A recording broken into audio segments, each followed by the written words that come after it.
look at what's the standard for one of the 7 base SI units, the kilograms. And then there seems to be some confusion about the practicum. I want to go over that. And then a quick review of the experiment and last week's homework. And then talk a little bit more about nutrients.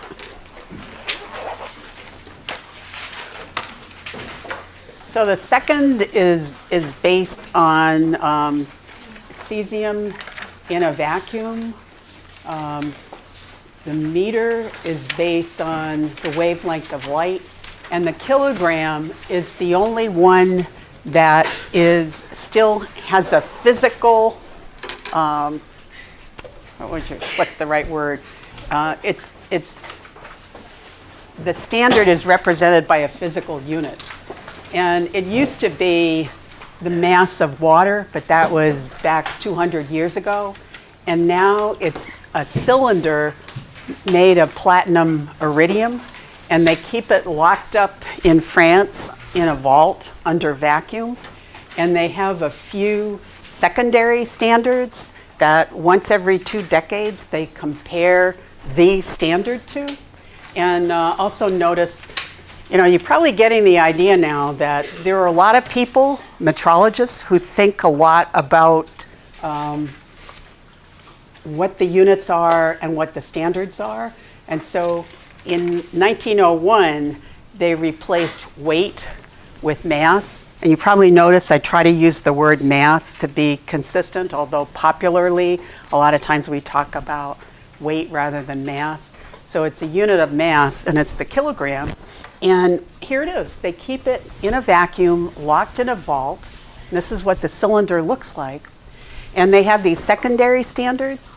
And when they bring this out every couple of decades to compare it to the secondary standards, they're not the same. And so we're talking about a very, very small difference in mass. But if you think your standard for the world isn't a constant, it's like make a big deal about don't touch your greasy, grimy fingers to our secondary calibration standard because you can put oil from your fingers on that. Don't use metal forceps because you can scratch a little bit off. So here it's under vacuum, it's in a vault, but they think, and this is where I get confused, they're comparing it to secondary standards, and I think there are 4 of them in different parts of the world. And this changes relative to the secondary standards. And so for people who want to get an accurate standard, that's a really big problem. And so all the other base standards for the SI units, there's a physical constant that's in nature. And so now there's a lot of work trying to come up with replacing this physical entity, the cylinder of iridium and platinum, with something that's a natural constant.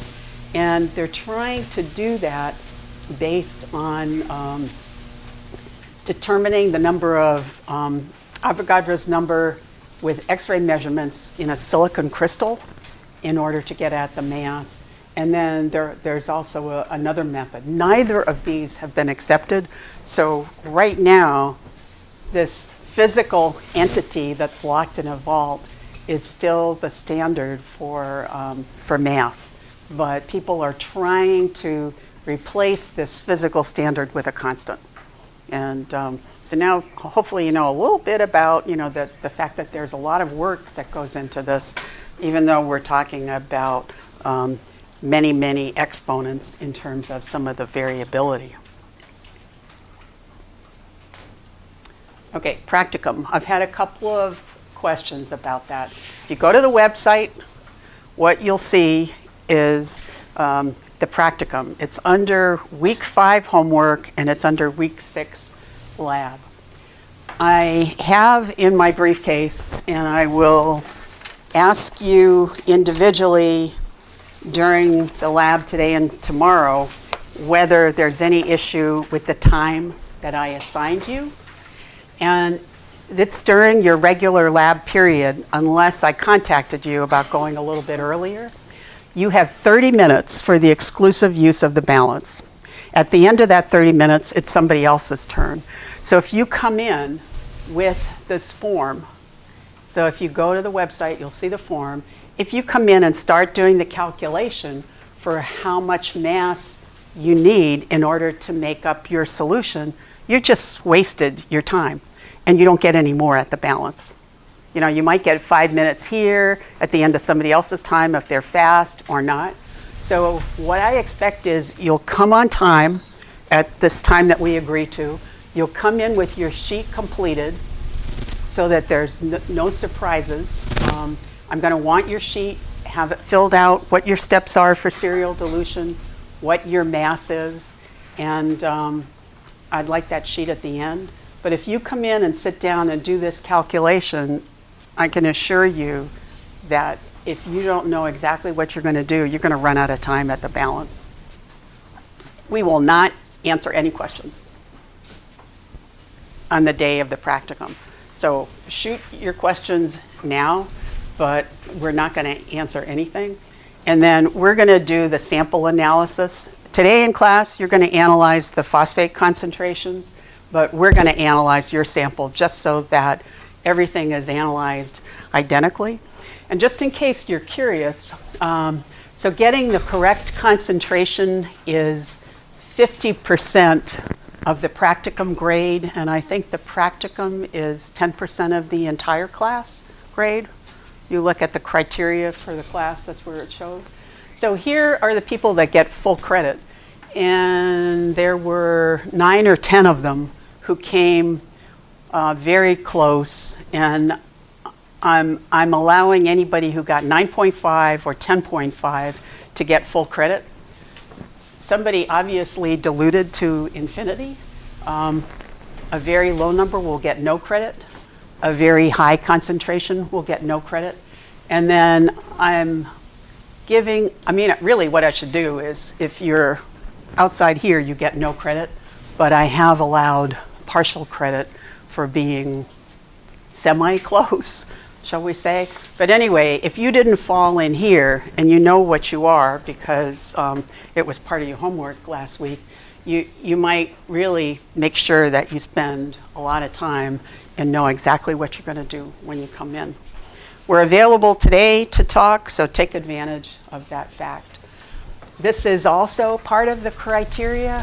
So having the correct weight on the sheet, validating your tools before you start. That means checking the balance and checking the pipettes. And so you have half an hour, exclusive use of the balance. No spills on the balance or near the balance. No spills at your counter. You know how much I love those 5 ml pipettes. We're going to check them at the end. If they're wet, that's not good. Everything needs to be labeled, including beakers of water. Labeling is important. And then at the end, we want, did we change this last year, Jim? Do we want 10 mLs or do we want 3 vials with, because that saves a step. I may change this, so I might ask you to do 2 vials with 3 mLs each. So I'll let you know and I'll write that on the board. We need to talk about that. And then the correct concentration is worth half of the practicum. Are there any questions at this point? Does that make sense? Is that clear?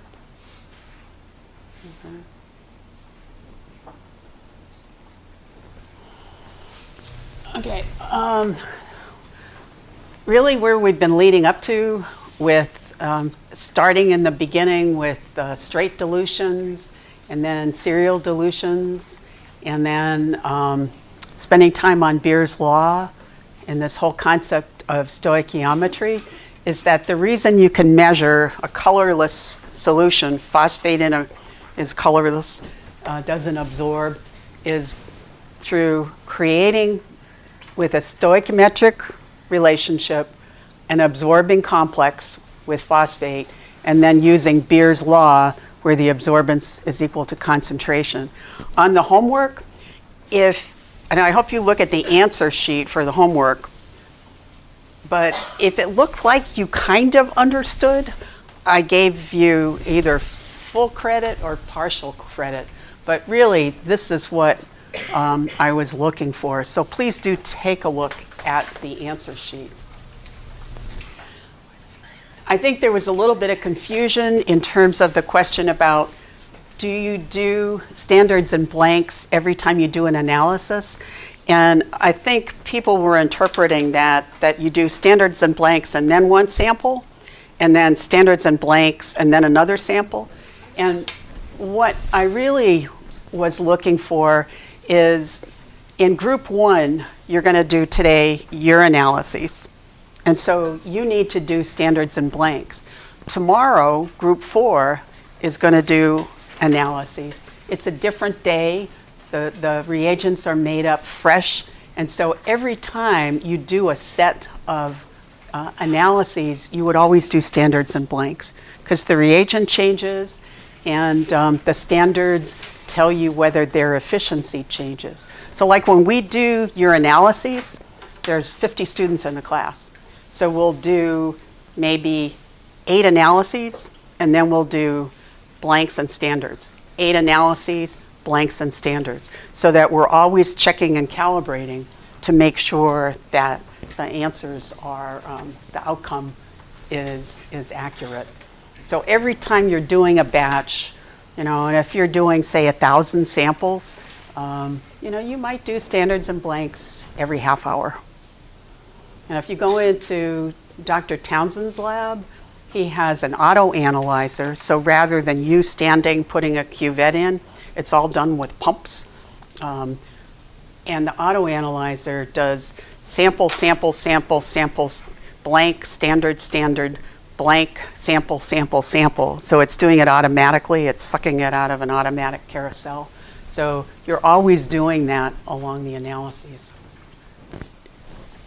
And then there was also some confusion in terms of there's different kinds of blanks. So what I'm calling an instrument blank, when you take the millicu water and you put it into the program Simple Reads and you push 0, what you're doing is you're telling the spectrophotometer that that reading of voltage means 100% of the light is getting through. You're setting the span. The reagent blank, I like to do separately. That accounts for absorbance of the reagents that's not associated with phosphate. Now, what you may find when you go into 304, and this is sort of a matter of choice and practice, some people will take their reagent blank and they will use that to zero the instrument. The reason I don't recommend that is you're throwing away information. Ascorbic acid starts oxidizing, and when it gets oxidized, it absorbs more. So I like to keep track of the reagent blank because it gives me information. So I just want to be clear, this is what you're doing in this class.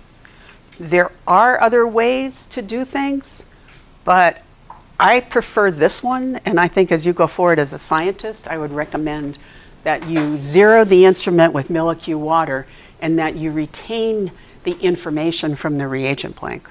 Does that make sense? Okay. I think that there was a little bit of confusion on that one.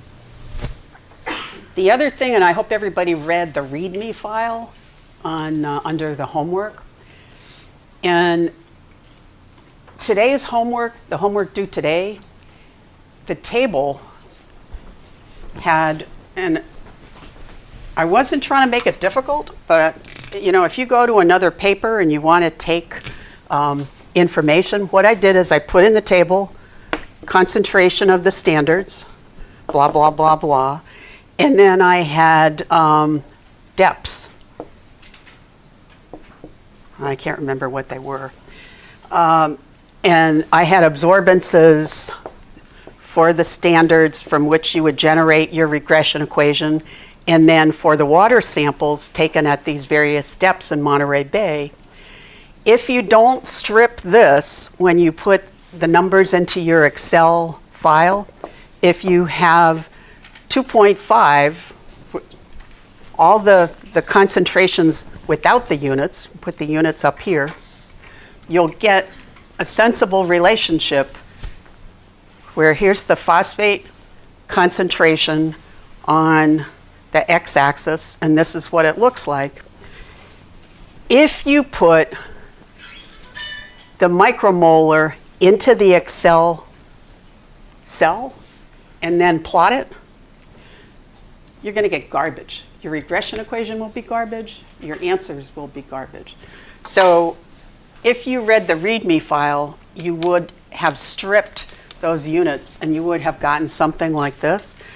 If you're plotting something that should have an equal distribution of whatever it is on the x-axis, but instead you get 2.5, 5, 10, 15, and it looks like it's plotting things just as events, you should be thinking, I think something is wrong, and go back and check. So Excel is stupid. It's deaf, dumb, and blind. You're the driver, so you want to make sure that if your graph doesn't look like there's any sense in it, that you go back and try to figure out, when you get to do your capstone, you'll probably be doing similar kind of troubleshooting. Does that make sense? So hopefully your standard curve for the homework question, homework 4, looks like that, and not something that isn't sensible. Any questions on that? So what I'd like to do is spend a little bit of time just talking about phytoplankton and what controls phytoplankton in the ocean. So last week, what I said is, why should you care about phytoplankton? Well, every breath you take, some of that oxygen comes from phytoplankton. If you eat fish, the carbon synthesized came from phytoplankton. The atmospheric concentration of CO2, as we're adding more fossil fuel, the phytoplankton, because they're photosynthetic, take up some of that CO2 and they turn it into organic material. If some of that organic material sinks to the sea floor, it's changing the atmospheric concentration. And so phytoplankton provide food for fish, and they help mitigate some of the CO2 that's being dumped into the atmosphere. So this is a satellite image, and if you, I'm sure you've seen some images like this in Dr. Townsend's class, and next year in oceanography, or if you've already taken oceanography, you'll see more. But this is what they call a false color image. So you can see the continents in green, and then the kind of purple colors are low chlorophyll, so low phytoplankton, and the darker green colors are high concentrations or higher concentrations of phytoplankton.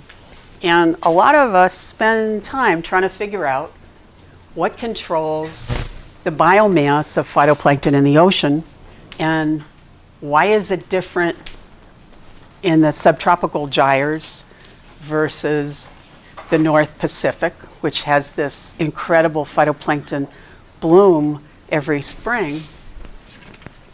It's probably just about getting ready to start now in the end of April, where this blooms up here. And so a lot of us are interested in what controls the distribution and the biomass, and is it going to change as we have a changing climate. Like one of the things up in the Arctic, the whole timing of everything is changing because the ice is getting thinner and the ice is melting earlier. 2 years ago, I got to go on a Korean icebreaker up to the Arctic, and that was in August.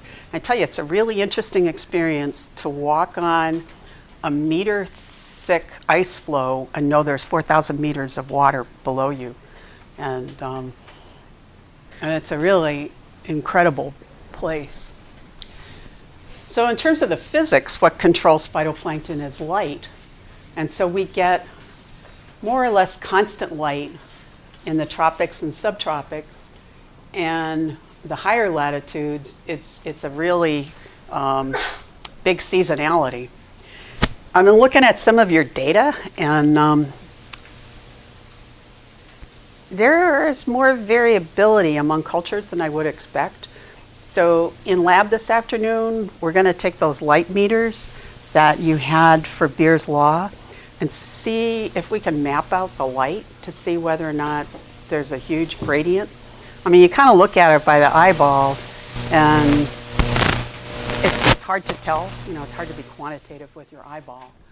So we'll try that this afternoon. But light is a big controlling parameter, as well as mixing.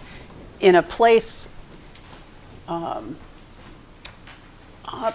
in the Erminger Sea, so here's Greenland. In the Erminger Sea, in the wintertime, you get mixing down to 1,000 meters. And then in early spring, you start getting stratification, and then the phytoplankton can grow. So it's not just light, but it's also how deeply the phytoplankton get mixed. Chemically, nutrients. These are regions with very low nutrients. Here's the equatorial Pacific. I don't know if you remember last week I showed you an El Nino and a La Nina year. And during an El Nino year, there are less nutrients brought to the surface. So the phytoplankton concentration during an El Nino year, and we're just getting out of an El Nino, is less, so there's less biomass. I've heard the predictions we're going to start into a La Nina, and in a La Nina year, you get nutrients to the surface, and so you'll get more phytoplankton in this equatorial Pacific region. And our experiment this last week has been dealing with nutrients. Now, it's going to be very interesting to see what actually happened in our experiment. I'm not going to post the homework until I look at your data, because there might have to be some corrections. So I'll get that up by Tuesday night. And it's because I'm looking at all of your data first. And then biology, you have less phytoplankton if they're being eaten by zooplankton. And viruses are still pretty understudied, but they can cause cell lysis. And sometimes blooms are terminated where you get this big growth of phytoplankton. They get infected by viruses. So the three big controlling factors on distribution in the ocean are physics, chemistry, and biology of predators and infectors. So I want to look at nutrients to a little degree. And the one that we concentrated on was phosphorus, which is required for nucleic acids, it's required for lipids, it's required for ATP, for energy sources. But in the ocean, it's nitrogen, phosphorus, trace metals, and vitamins. And the vitamins are usually produced by bacteria, which excrete them. Here's our culture. We had 14 different flasks, and 2 of them had no phosphate, all the way up to 7 micromolar phosphate. And so one would postulate that if phosphate was at low concentrations, that at the end we might have less biomass, and that if phosphate is at a high concentration, we might at the end have higher biomass. And so I asked Jim if he would mind sampling your cultures for another couple of days, at least in terms of biomass, just to see, because these guys look like they're growing a little bit more slowly than I would have predicted. And your homework is going to be analyzing all of this data, which I'm keeping my fingers crossed. That's good.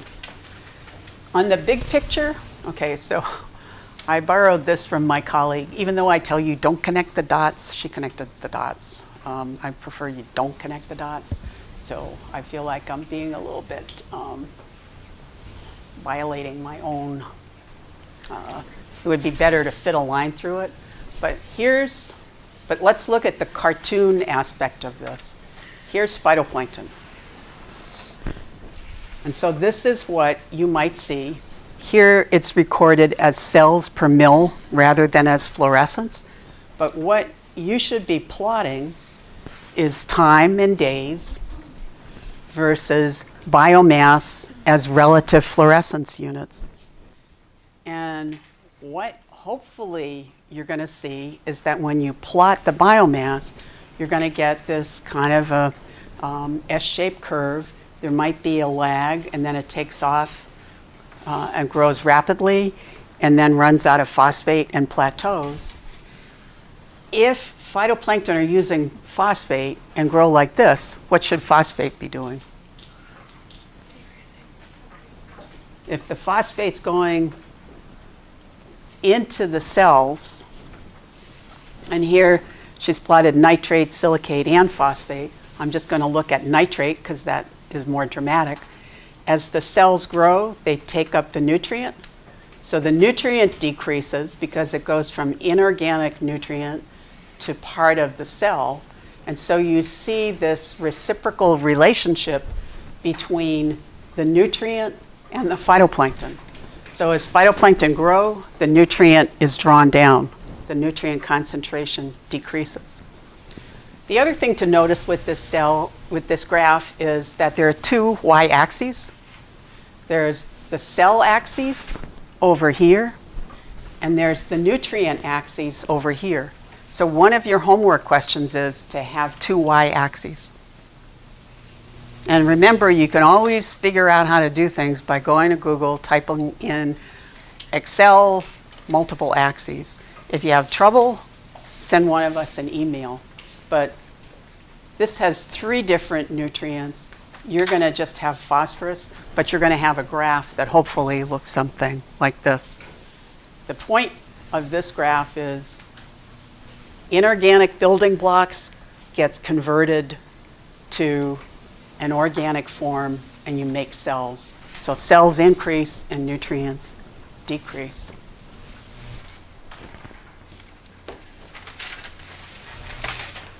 How do the nutrients get inside? So molecular diffusion transports the nutrients to the cell surface. So you can think of these little dots as nutrients. And then there are a number of transporters that are specific for specific ions that transport the nutrient from outside the cell once it arrives at the cell membrane inside the cell. And it either gets used in the cell itself in terms of the structural components like cell membranes, or it gets used to make enzymes or DNA. And sometimes phytoplankton can accumulate excess inorganic nutrients and store them. And so it's kind of like a buffer. It's like having money in your bank account so that if you lose your job, you're able to survive at least for a little while. And so it's similar that nutrients get used in the functional part, like enzymes, gets used to actually make the structure. And then there's also some storage, and this will be really variable. There's an awful lot of work that went on in the last decade in terms of the genomics of what these transporters are. And people are really interested in evolution of transporters so that different lineages of cells may have similarity in terms of how nutrients are transported into the cell. So what affects uptake? So diffusion to the cell wall and then transport by these transporters that are located in the cell membrane. Size, the surface to volume ratio is important in terms of a smaller cell has more transporters on the cell surface relative to the volume. So larger cells tend to grow more slowly, and one reason is that they have less surface area in terms of absorbing and transporting nutrients. And when cells are starved, they take up nutrients faster than when they have abundant nutrients. So the nutritional state of the cell also affects the rate of uptake.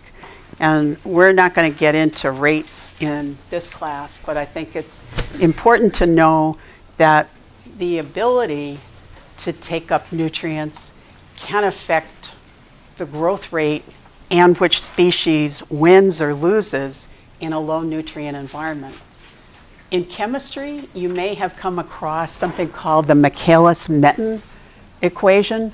And so the rate of an enzyme, if this were concentration and this were rate, the rate of an enzymatic reaction follows this type of a shape. Faster rate at high concentrations and lower rate at low concentrations.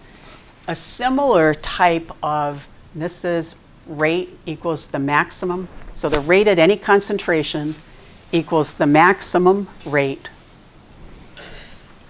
as a function of the concentration of the nutrient, and then this parameter that we call Ks, which is the rate at half of the maximal. So if you've seen this before, it's probably familiar to you, but what people do is they look at what's the maximal rate of uptake, and then what's the efficiency. How well can the cell take up nutrients at a low concentration? Because that has to do with competition. So if you had, I think this is the next slide. So if you had two species and one was really good at taking up nutrients at low concentrations, but the other one was really good at higher concentrations and was much more efficient, you could make a prediction to say that in low nutrient environments, species B would do better than species A. So the ability to take up nutrients can be a predictor of what species would do better in the equatorial Pacific during an El Nino year and in the equatorial Pacific during a La Nina year. So you can use the physiology to make a prediction. And this is actually a really cool slide. Ben Twining is at the Bigelow Lab down near the Darling Center. And what he's really interested in looking at is, can you tell how much nutrient is in a cell? And so these are X-ray fluorescence pictures of this cell, which is a pennate diatom, and this is under light microscopy. This is the amount of phosphorus. And so an interesting thing is you can see where the phosphorus is distributed, and the hot spot is probably in the nucleus. This is manganese, which is a trace metal, and in some parts of the ocean could be at low concentrations. And manganese is more evenly distributed in the cell. Here's iron. Again, it appears to be localized. This is nickel, and nickel is used as a cofactor in some enzymes. And nickel is more broadly distributed in the cell. And this is zinc, which is also a cofactor in some enzymes. And so you can see there's a relative difference in some of these trace metals, and also a difference in terms of how they're distributed in the cell.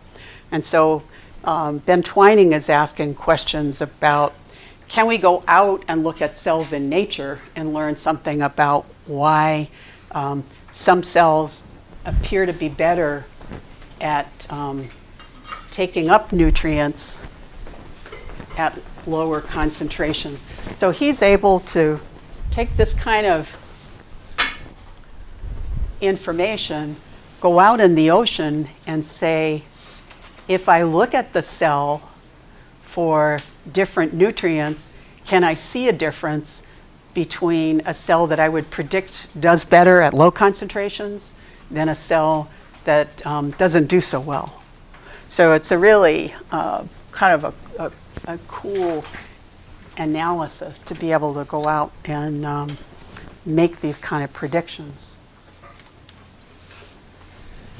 Okay, so nutrients are taken up by active transport, and then they're used either for the structure or for the function of the cell, and they can be stored.